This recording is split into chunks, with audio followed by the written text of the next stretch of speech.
Sama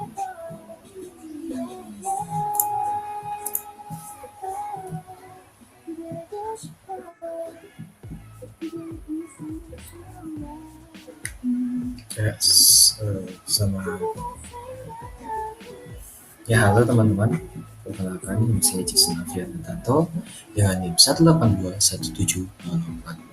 Dan pada hari ini saya akan menjelaskan mengenai TOGAF 9.2 Architecture Development Method atau ADM. Nah, yang pertama akan kita bahas itu apa itu TOGAF. Jadi sebenarnya TOGAF sendiri itu merupakan sebuah kerangka arsitektur yang akan membantu sebuah perusahaan dalam menentukan pendekatan, desain, perencanaan, dan implementasi dari tata kelola arsitektur informasi perusahaan tersebut. Nah, TOGAF ini sendiri ini dibuat oleh Open Group dan saat ini sudah mencapai versi 9.2. TOGAF sendiri memiliki 9 fase, yaitu dari preliminary, fase A, fase B, sampai dengan fase H. Dan dari fase-fase tersebut akan dibagi menjadi 5 bagian. Yang pertama adalah strategi dan motivation, lalu lanjut ke business layer, lanjut ke application layer, lanjut ke teknologi layer, dan yang terakhir adalah implementation dan migration layer. Nah, untuk studi kasus dari arsitektur enterprise ini, kami menggunakan color clothing. Nah, color clothing sendiri adalah toko fashion yang telah ada sejak tahun 2007 dan sudah memiliki 10 cabang di seluruh Indonesia. Dia bergerak di bidang young women fashion dan sudah memiliki sistem kasir sendiri. Setelah pertama kita akan masuk ke preliminary phase. Nah, tujuan dari preliminary phase itu adalah mengukurkan kemampuan arsitektur yang dimainkan oleh organisasi. Lalu kedua itu menetapkan kemampuan arsitektur saat ini. Dan output yang akan diraih itu ada 5 dokumen yang di-generate, dan selanjutnya ada langkah-langkahnya untuk mencapai fase A, fase preliminary. Yang pertama itu adalah nilai skop perusahaan yang terkena dampak harus kita nilai. Yang kedua adalah konfirmasikan governance dan program dukungan. Yang ketiga, tetapkan dan bentuk tim organisasi arsitektur perusahaan. Yang keempat, identifikasi dan tetapkan prinsip arsitektur. Yang kelima, lakukan benchmarking dengan framework lain. Dan yang keenam, tetapkan alat arsitektur. Nah, kita akan melihat skop perusahaan yang terkena dampak dari kata clothing karena proyek arsitektur enterprise yang dilakukan. Yang pertama itu kita bisa lihat ada core impacted units, yaitu unit yang paling terkena dampaknya, yaitu bidang operasi, finance, dan juga marketing. Sementara yang terkena dampak sedikit yaitu logistik. Dan extended impacted units yang terkena dampak yaitu customer.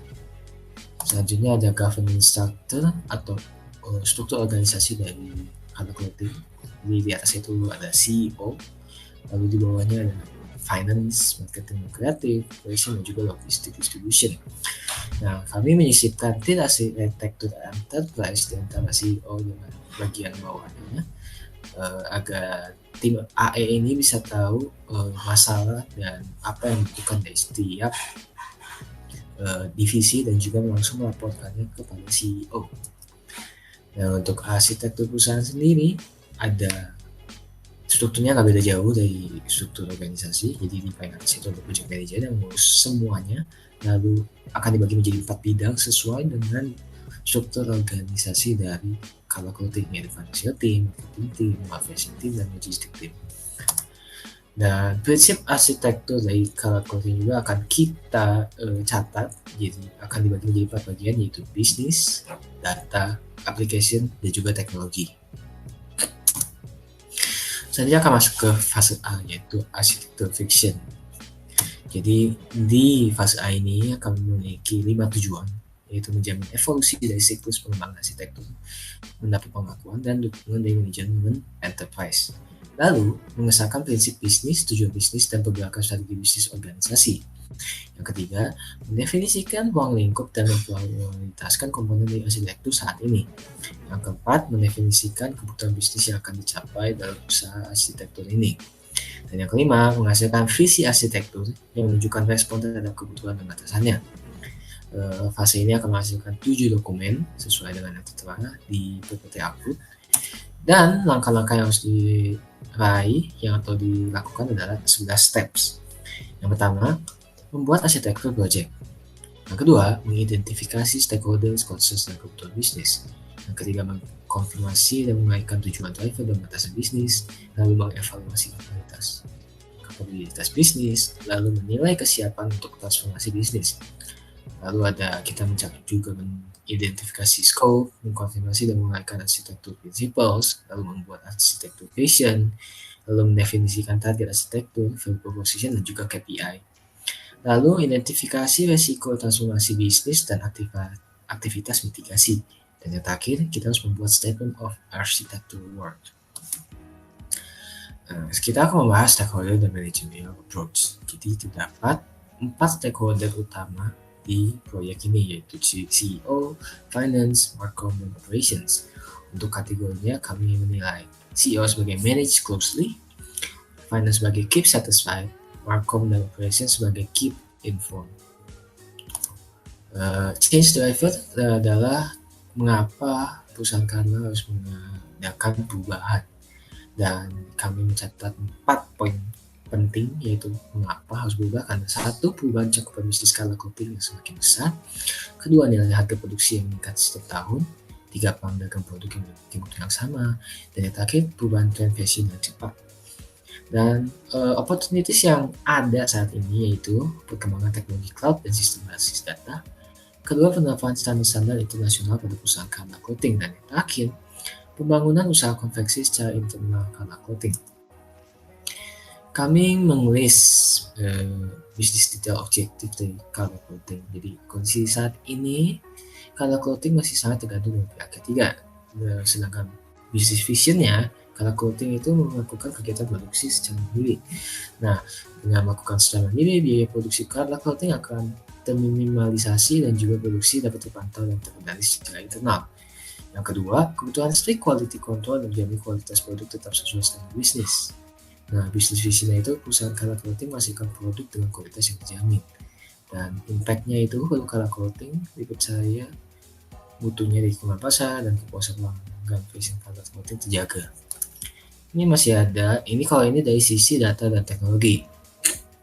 Kami akan menerapkan teknologi berbasis cloud, lalu menambahkan data bisnis yang terintegrasi dan konsisten, karena saat ini data-data yang ada itu masih bersifat silo di antara cabang dan tidak terhubung. Dan yang terakhir, perusahaan Karna Clothing menjalankan proses bisnis dengan aplikasi yang efektif.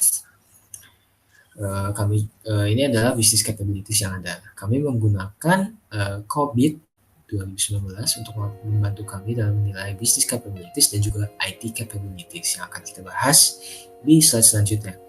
Jadi bisnis capabilities yang ada yaitu pengelolaan quality assurance. Jadi saat ini berada di level 3 dan kami menargetkan dia bisa mencapai level 5. Dan skala yang digunakan yaitu level 1 sampai dengan level 5. Lalu pengelolaan administrasi perusahaan berada di level 3 sampai dan targetnya level 5.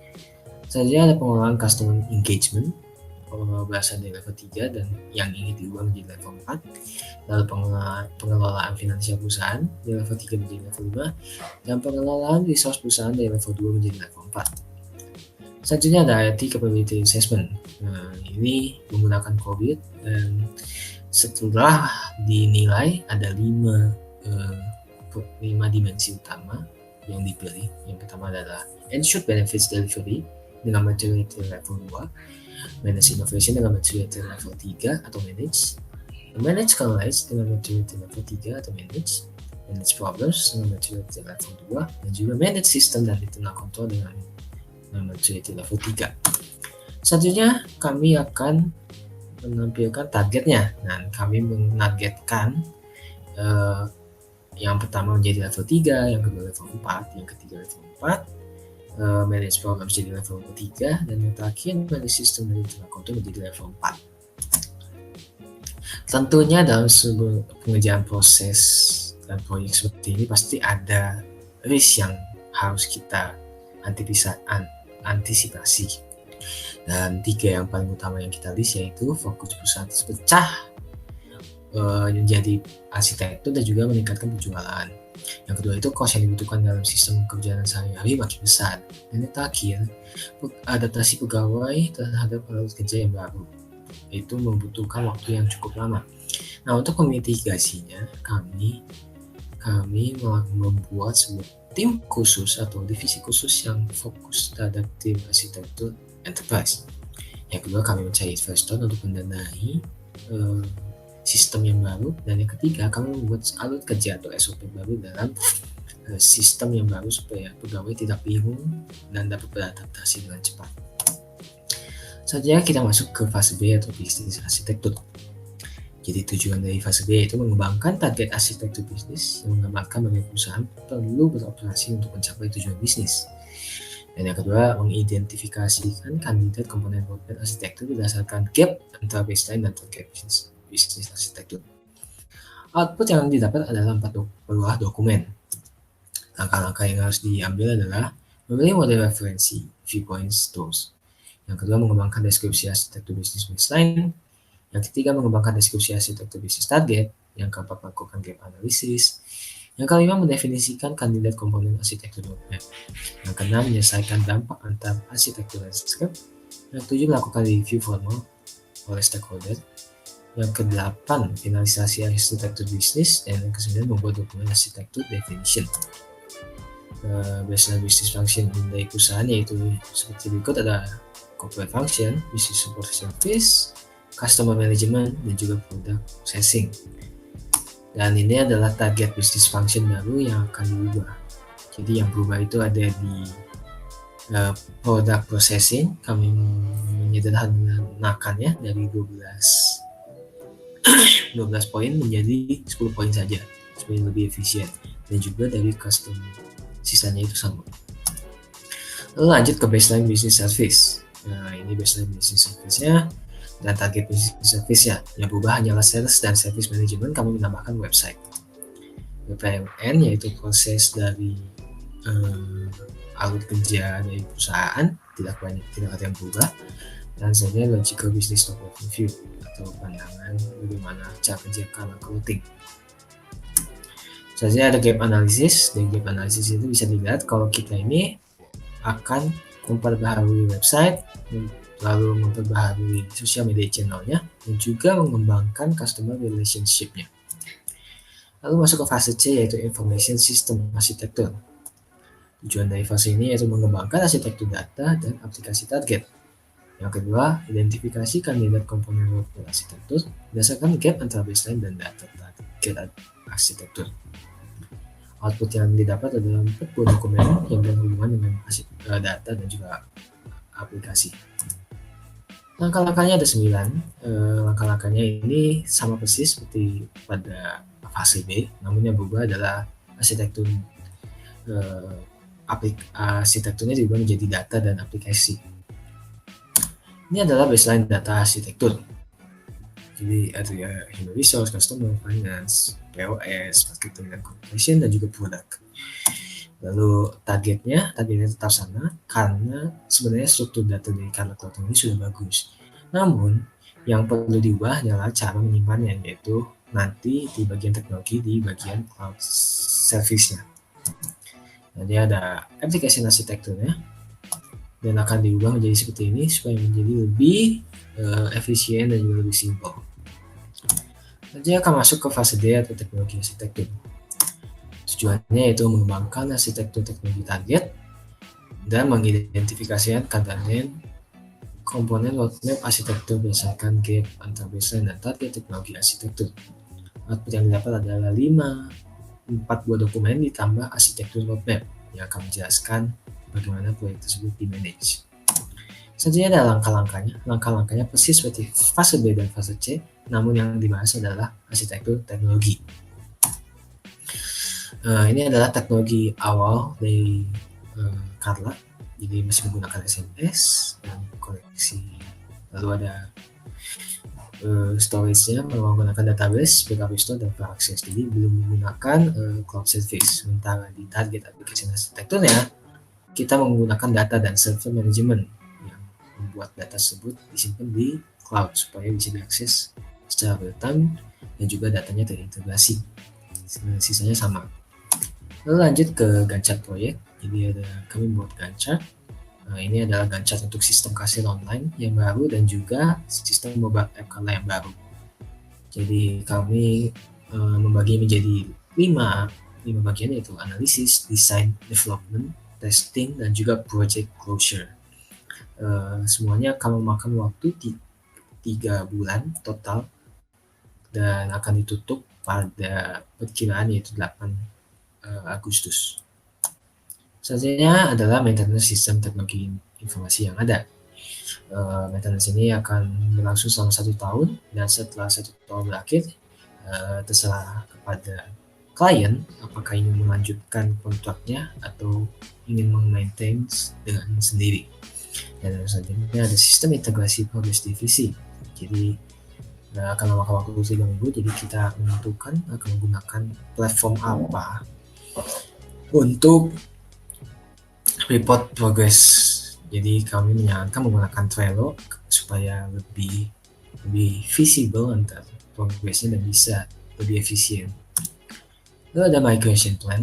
Jadi migration plan ini akan menunjukkan bagaimana perpindahan dari segi bisnis, segi data, aplikasi, dan juga teknologi, disertai dengan bulan waktu yang selama proses berjalan, yaitu 3 bulan. Dan selanjutnya ada estimasi biaya. Total biaya yang akan dihabiskan yaitu 1 miliar dibagi menjadi 3, yaitu sistem kasir online, sistem membership online, dan juga sistem untuk maintenance sistem yang ada, yaitu 1 tahun seperti yang sudah disebut di awal, yaitu totalnya 1 miliar. Nah, 1 miliar ini tidaklah besar untuk Carla, karena Carla Clothing ini sudah terhitung mandiri, yaitu sudah memiliki 10 cabang juga di seluruh Indonesia. Jadi 1 miliar merupakan investasi yang sangat-sangat kami encourage, karena dengan adanya sistem integrasi akan lebih mudah dalam mengakses data dan juga dapat menggunakan business intelligence di akhirnya. Yang terakhir adalah Solution Building Blocks. Jadi Solution Building Blocks ini adalah rangkuman dari seluruh proyek dan solusi yang kami buat untuk Carla Clothing. Jadi solusi utamanya yaitu kami membuat sistem kasir online, data inventory online, mobile app Carla, customer CRM online, integrasi progres divisi, dan maintenance system TI. Perlu diketahui bahwa data inventory online ini sudah termasuk dalam proyek sistem kasir online, dan CRM online juga sudah termasuk dalam mobile app Carla. Sekian dan terima kasih. Terima kasih sudah mendengarkan. Semoga presentasi ini bisa menjadi ilmu bagi kalian semua.